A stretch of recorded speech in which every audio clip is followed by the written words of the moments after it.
जाति भाषा के नाम पर अगर कोई लोगों को बांटना चाहता है तो देश का नुकसान कर रहा है। मैं तो चाहता हूं कि देश में जो हमारी परंपरा है, जो संस्कार इतिहास रहा, अमन चैन भाईचारे प्रेम का, इसको बरकरार रखना चाहिए।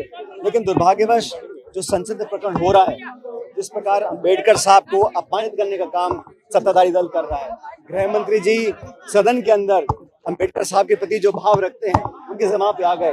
और हम तो शुरू से कह रहे हैं कि पूरी भाजपा को माफी मांगनी चाहिए।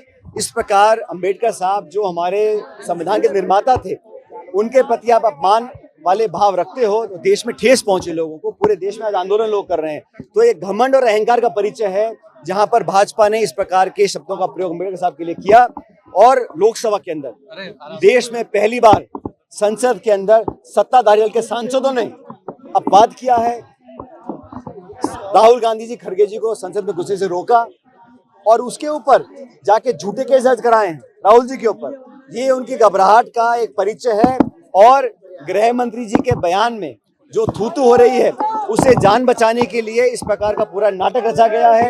ये जो नाटक किया है, ये सिर्फ भाजपा अपनी खाल बचाने के लिए कर रही है। वो एक्सपोज हो चुके हैं। संविधान और अंबेडकर साहब के प्रति जो उनकी भावना है वो देश जान चुका है।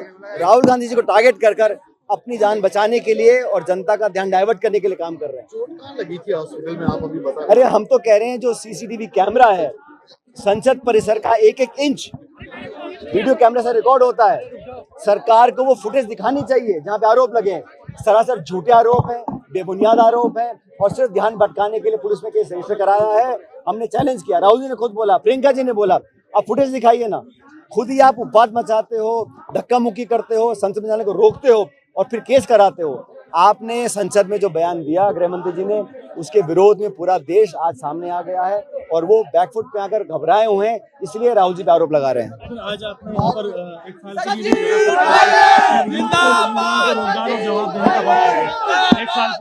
सरकार 1 साल पूरा हो गया है। साल भर पहले सरकार बनी थी, 4 लाख रोजगार की बात की थी, ना रोजगार दिया है, हिंसा बढ़ गई है। पूरे प्रदेश में शोषण हो रहा है, हिंसा फैल रही है, बलात्कार हो रहा है, नियंत्रण नहीं, लॉ एंड ऑर्डर नहीं है। और सरकार सिर्फ अधिकारियों के दम पर शासन चला रही है। जनता का मन उब चुका है प्रदेश सरकार से।